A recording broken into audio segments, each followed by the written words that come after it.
আসসালামু আলাইকুম। দুপুর 2:55 আজ রবিবার। বাংলাদেশ বেতার, কক্সবাজার। স্থানীয় খবরে স্বাগত জানাচ্ছি শামীম আক্তার। জাতির পিতা বঙ্গবন্ধু শেখ মুজিবুর রহমানের 104তম জন্মবার্ষিকী ও জাতীয় শিশু দিবস উপলক্ষে কক্সবাজারে অনুষ্ঠিত হয়েছে জাতীয় শিশু উৎসবের সমাপনী অনুষ্ঠান। গতকাল পাবলিক লাইব্রেরির শহীদ সুভাষ হলে বঙ্গবন্ধু ফাউন্ডেশনের উদ্যোগে এই উৎসবের সমাপনী অনুষ্ঠানে প্রধান অতিথি ছিলেন জাতীয় সংসদের হুইপ সাইমুম সরোয়ার কমল। অনুষ্ঠানের উদ্বোধন করেন বঙ্গবন্ধু ফাউন্ডেশনের প্রতিষ্ঠাতা চেয়ারম্যান বীর মুক্তিযোদ্ধা শেখ ওয়াসিউজ্জামান লেনিন এবং প্রধান আলোচক ছিলেন গ্লোবাল ইউনিভার্সিটির উপাচার্য প্রফেসর ডক্টর আনিসুজ্জামান।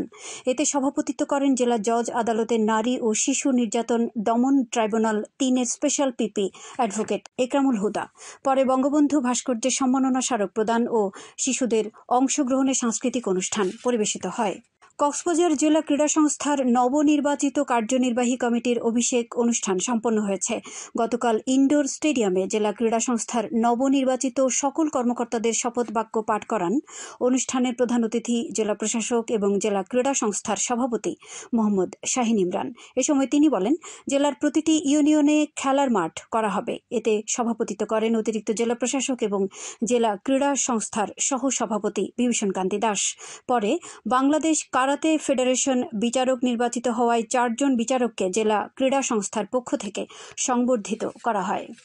কুতুবদিয়া উপজেলা স্বাস্থ্য কমপ্লেক্স পরিদর্শন করেছেন স্বাস্থ্য ও পরিবার কল্যাণ মন্ত্রণালয়ের যুগ্ম সচিব ও HGS-CXB অপারেশনাল প্ল্যানের প্রোগ্রাম ম্যানেজার খন্দকার মোহাম্মদ আলী। গতকাল পরিদর্শনকালে তিনি রোগীদের খোঁজখবর নেন এবং স্বাস্থ্য কমপ্লেক্স যক্ষ্মা শনাক্তের জিন এক্সপার্ট ল্যাবরেটরি উদ্বোধন করেন।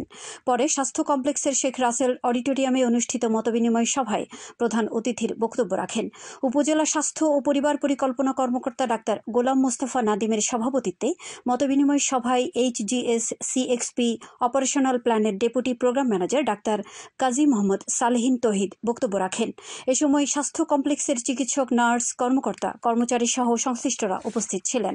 টেকনাফ ও সেন্ট মার্টিন দ্বীপের জলসীমা পরিদর্শন করেছেন কোস্টগার্ডের মহাপরিচালক রিয়ার অ্যাডমিরাল মীর এরশাদ আলী। আজ সকালে কোস্টগার্ডের স্পিডবোট যোগে তিনি এ জলসীমা পরিদর্শন করেন। এ সময় কক্সবাজার ও টেকনাফ কোস্টগার্ডের স্টেশন কমান্ডার সহ কোস্টগার্ডের ঊর্ধ্বতন কর্মকর্তাগণ উপস্থিত ছিলেন। জলসীমা পরিদর্শন শেষে সাংবাদিকদের ব্রিফিংকালে কোস্টগার্ডের মহাপরিচালক বলেন, মিয়ানমারের রাখাইনে সংঘাতময় পরিস্থিতিতে বাংলাদেশের জলসীমায় কোস্টগার্ডের টহল জোরদার করা হয়েছে। সীমান্তের যে কোনো নিরাপত্তাজনিত বিষয়ে কোস্টগার্ডের সদস্যরা সদা সতর্ক রয়েছে। এছাড়া রোহিঙ্গা কিংবা রাখাইনে যে কোনো অনুপ্রবেশ রোধে কোস্টগার্ডের জনবল এবং জলযান বৃদ্ধি করা হয়েছে। রাখাইনের সংঘাত সংঘর্ষ বাংলাদেশের সীমানা নিরাপত্তায় কোনো প্রভাব ফেলবে না বলেও তিনি উল্লেখ করেন।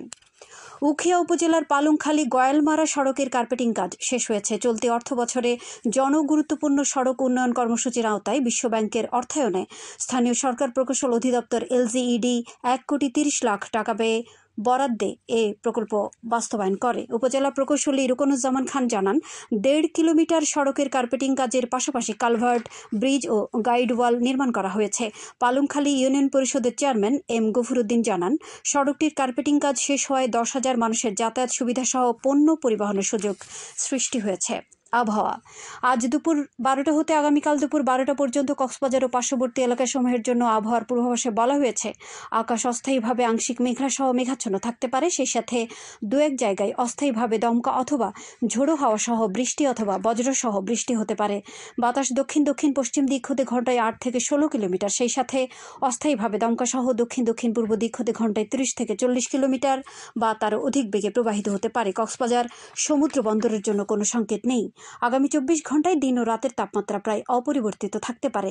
আজ সূর্যাস্ত যাবে সন্ধ্যা 6টা 14 মিনিটে। আগামীকাল সূর্যোদয় হবে ভোর 5টা 27 মিনিটে।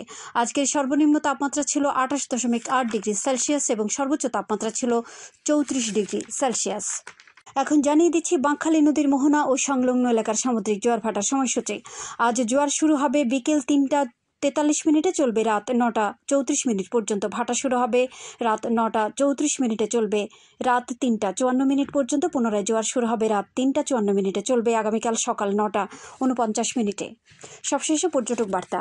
পর্যটন নগরী কক্সবাজারে আগত ভ্রমণ পিয়াসুদের সাগরে নামার পূর্বে সাবধানতা অবলম্বন করার জন্য অনুরোধ করা হচ্ছে। যারা সাঁতারে দক্ষ নন তাদের পানিতে বেশি দূর যাওয়া উচিত নয়। ভাটার সময় স্রোতে সাগরমুখী টান প্রবল হওয়ায় সাগরের গভীরে ভেসে যাওয়া এমনকি প্রাণহানির আশঙ্কা থাকে। সেই সাথে পর্যটকদের স্বাস্থ্যবিধি মেনে চলার পরামর্শ দেওয়া হচ্ছে। খবর শেষ হলো। আমাদের পরবর্তী খবর প্রচারিত হবে আগামীকাল সকাল 9:25।